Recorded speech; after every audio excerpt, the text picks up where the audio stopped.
Hey guys, welcome back to my channel. So today's video is going to be my start of year book tag. So I did a middle of the year book tag last year and I was going to do an end of the year book tag and then I got busy and it just didn't happen. And at this point, I just think like my other videos are pretty self-explanatory with like the reading wrap-ups and stuff. Like you guys can just go watch those if you want to see the rest of the year that I like did reading wise. But I decided that I wanted to do a beginning of the year like tag so you guys can see like some of the goals I have for the year, some of the books that I'm like really focusing on either reading this year and stuff like that. I did a 25 books I want to read in 2025, so I'm not going to really have too many books specifically in this video. This is more of like goals, both related to content creating, some of my own writing, and then some of them related to books specifically. So yeah, that's what I have for you guys today. Hopefully it'll be a bit of a quick video, but just wanted you guys to know kind of what to expect throughout this year with my book content. And yeah. Okay, so I just want to preface that I did have this idea, but I got a lot of the questions from different YouTubers in their videos. Some of them I thought of, but they also used them just, I don't want anyone to think that I'm like necessarily saying that these were all my own original ideas.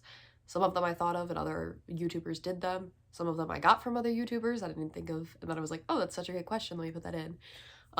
So just if you see repeats from other videos you've watched, that's why. So the first one is books that I want to reread in 2025. So I worry that I'm gonna do a lot of rereading this year. I read a lot of great books last year and then in 2023, and just some books that have really just like stuck with me. But I really tried to narrow it down to just one series and then in specifically two books for that. And that is Saving Six and Redeeming Six by Chloe Walsh. So I literally cannot express to you the amount of emotions I went through reading this book. And I count it as pretty much one book because like they go together and like you can't really have one without the other. I mean, you can, but like you kind of need them to be together. But yeah, these books have just like changed me. I know that sounds so dramatic, but you know what? Fuck it. I'm gonna be dramatic. I don't care. I love these books so much. I read Binding and Keeping 13 in my not this format. I read it in like the original covers that you could get, and I annotated those. And then when I read Saving and Redeeming Six, I was at college and I did not have them with me, so I read them on my Kindle, so I couldn't annotate them. So now that I have time to reread them and I don't necessarily have to read them as fast, even though I feel like that urge is still going to be there, I would like to reread them so I can annotate my original covers of them. So I wouldn't be annotating these copies, I'd be annotating the original covers that I have. But yeah, I loved these books so much, and Joey and Aoife are just like, they have my heart. I can't. They found my heart and they squeezed it and they said, we're gonna stay right here. You're never gonna forget about us. So that's like the main books I want to reread. I am trying really hard not to reread the Addicted Calloway Sister series because it's so long, but I also started annotating those and did not finish, so I need to finish annotating those, which would require a reread, and I already want to, so it's kind of like a very dangerous place to be, because that would take up a lot of my reading, and I want to still read new books this year, so I don't know.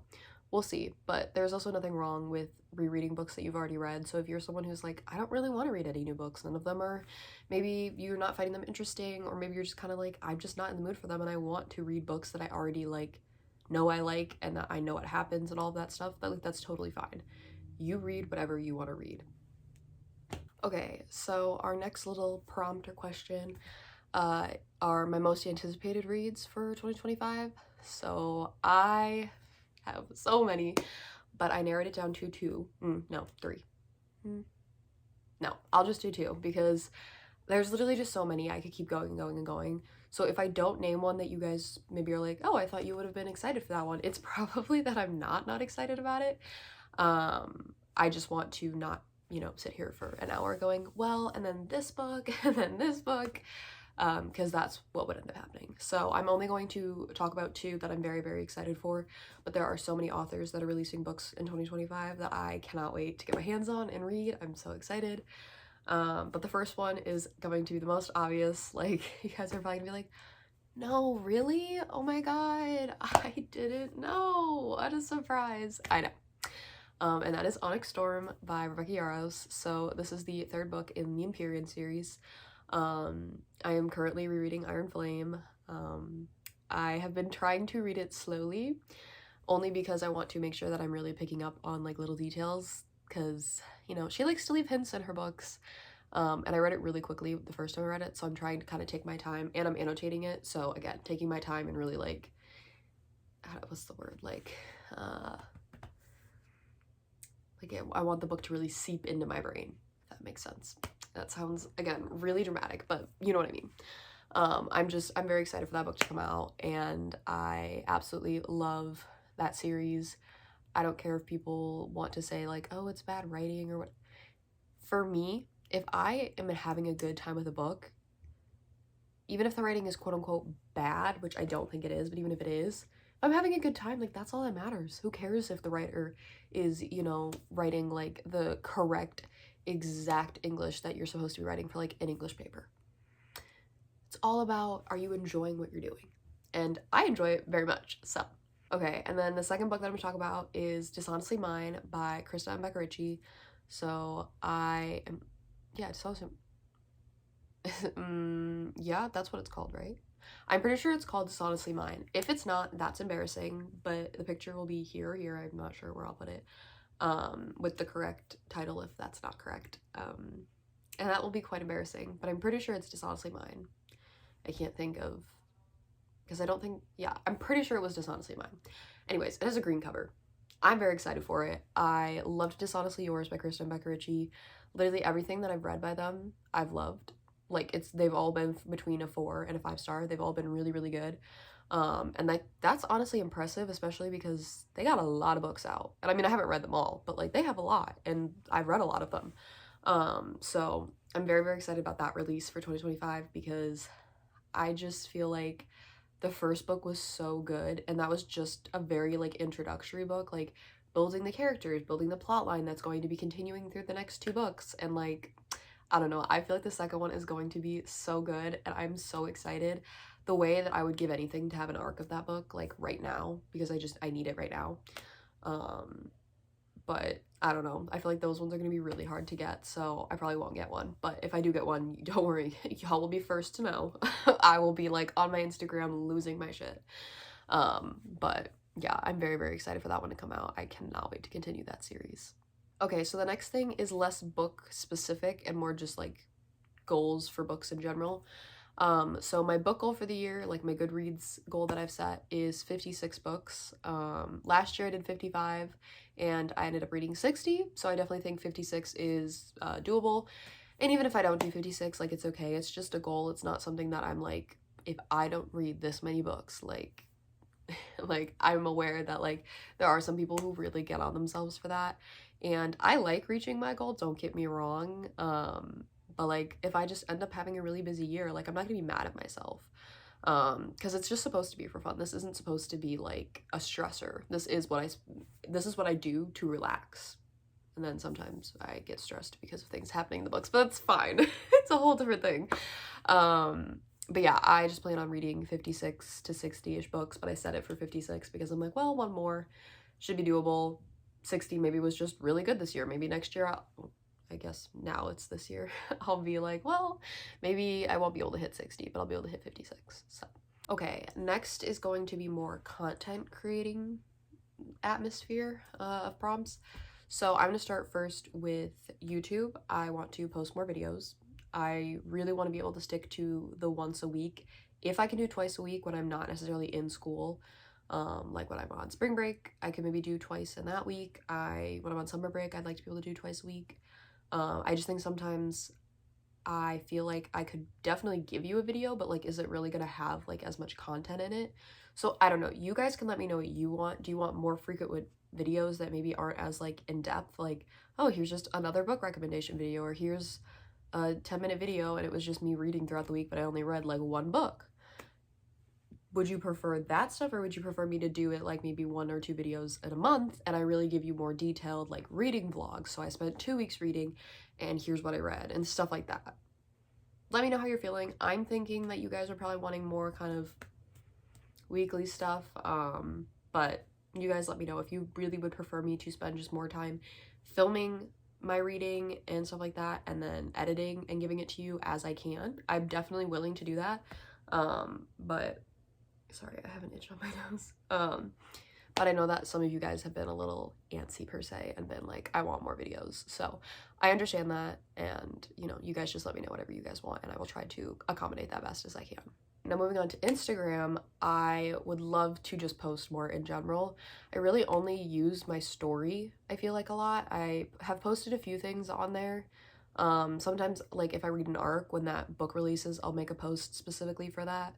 But that's usually really it. I usually use my story to post about new releases or special editions that are coming out that I think you guys should buy, and like things like that.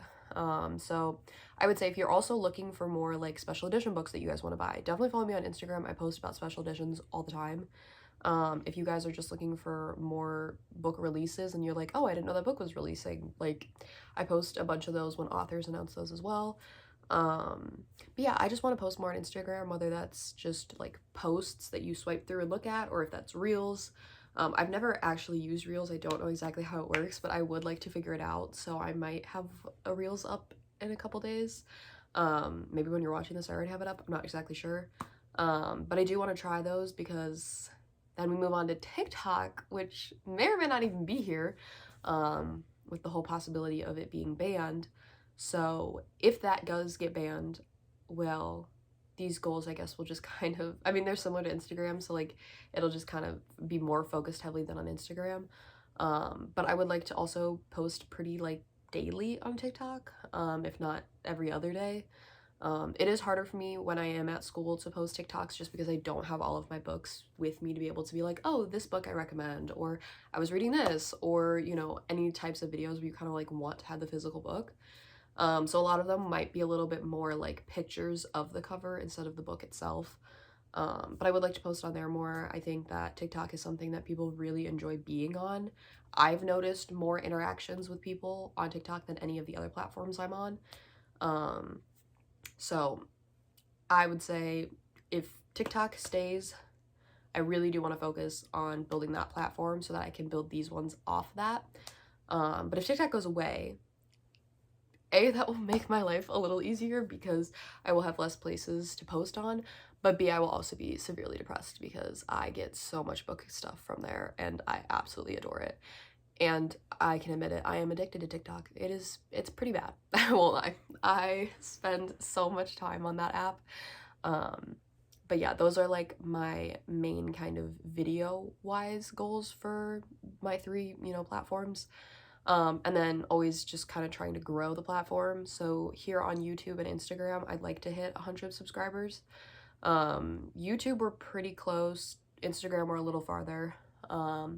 And then TikTok, I like to hit 200 subscribers or followers, whatever you want to call them. Because I'm at like, I think 140 or something like that on TikTok. So I definitely would love to grow my channel. Again, I really just do it for fun, but I know a lot of people enjoy the videos that they see when they see them. And so I'm sure that there are other people that just haven't seen my stuff yet that would enjoy it, and so why not? I'm always looking for new people to get recommendations from and stuff. Not because like when you watch the same people, like it's like, oh, it gets boring, but just like I like to hear other people's opinions and like thoughts on books and like why they liked it or why they didn't like it. Those ones are always very interesting. So yeah, those are kind of my more like content creator platform wise goals. So this next prompt I've seen a lot of people doing on TikTok, so I wanted to put this into my video as well. And that is bookish things that we are leaving behind in 2024. So I have a couple. The first one and the second one kind of go together, but the first one is me being too nice about reviews, and the second one is me being too nice about my ratings. I think that I don't like to criticize someone's creative work like harshly. I just feel like, I don't know, I feel like it's easier to like criticize like, oh, like you didn't cite something correctly. than me being like, I think your ideas were bad. And it's like, oh, I don't know. I don't want anyone to get mad at me, like, you know, all that stuff. But I think that sometimes when I make my reviews, and you guys have probably noticed this, I'll be like, I don't really know why I'm rating it this, but I'm also rating that book this, and I feel like I didn't really like them equally. And it's like stuff like that. Like I want to spend more time really thinking about like what I'm gonna rate it, and not just immediately rating it, like to rate it. I want to be a little harsher on my ratings. Like I don't want to just be like, oh, it was a 4 stars. It was good, but I'd never read it again. Like I feel like a 4 stars should be a book that I'd be willing to read again. So I definitely am gonna be a little bit harsher on my ratings this year, I think. And I would also love to do a video where I just re-rate all the books I've read, but that would be so long and would take forever. So I probably won't do that, but I definitely also am doing some own personal re-rating of books. So if you see in the future, if I bring up a book, I'm like, oh, I rated it this, and you're like, wait, I thought it was this, that's probably because I've changed it. And then with the reviews specifically, I do mostly like written reviews when I read an arc of a book. I do want to do more written reviews on like Goodreads and stuff like that with just books that I do read just like casually and doesn't need to be arcs. But usually that's when I do written reviews. But even when I do reviews on here or on my other platforms, like I feel like sometimes I'm a little like, oh yeah, it was okay, but like, you know, it wasn't bad, and I'm just like, and it's like, no, like if I didn't like the book, like it's okay. I'm not gonna be mad at myself for not liking something, even if other people liked it. I mean, I'm not gonna be mean about it. I'm not gonna be like, oh my god, this was the worst book I ever read. Like, do not read this book, unless it's literally that bad. But I highly doubt it's gonna be that bad. So yeah, I just want to be a little bit more honest with you guys about it. Not that I was like lying, just I think I was trying to be like, I was worried about offending an author. And first of all, they ain't seeing this shit. I am not big enough for any of them to see this. So first of all, I don't even know why I was worrying about it. Second of all, I think that the more brutally honest I can be about the books, like the more you guys will truly be able to tell if you'd like it or not. And not that I was lying, just that I think I was like, it wasn't that bad. It's like Bellpage, but wasn't really that good either. So yeah, I just want to be like more honest with myself, and then in turn it would be more honest with you guys about my reviews and ratings of books. Okay, and the next thing, girl, I am fucking DNFing books this year. I feel like maybe one book, yeah, there was one book I DNF'd last year, and that was Legendary, which I think is the second book in the Caraval series. I don't know why I looked over there. I do not have it anymore. Maybe that was the third. I don't know. Whatever the second book of the Caraval series is, that's the one I DNF'd last year. But I'm pretty sure that's the only book I DNF'd. And you know what? No. If I'm reading a book and I'm not enjoying it, I'm gonna DNF it. I have so many books I want to read. If I am not liking a book, I am not gonna force myself to finish it. Unless someone really, really wants me to read it, like they recommend it to me, it's like a close friend or family, and they're like, please, I just want you to read it. It's a little different. But if I'm just picking up a book that I heard about that I thought was good, and I'm reading it, and I'm like, I'm gonna give it a chance. I'm not just gonna go 10 pages in and be like, nah. But if I get like 50 pages in and I'm still like, I don't know, and then I maybe even get 100 pages in and I'm like, I am DNFing it. I do not want to force myself to read a book that I'm not enjoying. Okay, and kind of lastly for this little goals video is my writing. So if you guys have never seen any of my videos in the past that I've talked about my writing, because there's only been a couple, I am someone who really enjoys creative writing. I do it a lot, and I am writing my own book right now. So for that book, I would really like to finish this year. I have like 12 to 10 chapters left of my book for my first draft. I'd like to get those out of the way very quickly. I was supposed to finish it last year and I didn't. Oops. Hee hee ha. And then I would like to completely finish my second draft, because once I finish my second draft, I will start sending that book out to friends and family members that I have that also do a lot of reading, so that they can catch minor mistakes and things like that. And then from there, looking it back over, doing a few little edits here and there. And then if there's anything like big that I need to change, changing that as well. And I would like to honestly find someone who isn't necessarily like, oh, I'm from, you know, Simon & Schuster and I'm an editor. Like, that's not necessarily the goal that I'm aiming for right now. I would like to self-publish this book, because I just know that it's something I enjoy doing and I don't want to feel rushed and feel like I'm on a timeline necessarily to get a book out. So I would probably just try to find someone on like Instagram, or if TikTok's still around, TikTok, who does editing for people, but isn't necessarily like, you know, oh my God, I'm a 300 an hour editor, like, you know, something that would be reasonable for me, because I do think it would be really fun to get someone to edit my book. So I would feel more confident being able to actually self-publish it and it not be a piece of, you know what? Um, because I really think my writing sometimes can be really, really interesting, but also really, really bad, if that makes sense. Like, I feel like you can read it and be like, I totally get where the idea is, and this is such a good idea, but my goodness, Paige, could we write better? Um, so yeah. Okay, guys, so that is what I had for you guys today. I hope that you guys enjoyed, and if you guys did, please do not forget to like, comment, and subscribe. I don't know what my next video will be. I have a few ideas that I want to do, but I don't know which one I'm going to pick yet. Bookshelf tour should be coming soon, I think. It isn't too different, to be honest, because it really, the only thing that changed was I took a bunch of books out, so then I just moved them around. So it's a lot of the same books, but just kind of showing you why I put things places and stuff like that. But yeah, that is what I have for you guys today. I hope that you guys enjoyed, and I hope that you all are having a great day, and I will see you guys next time. Bye!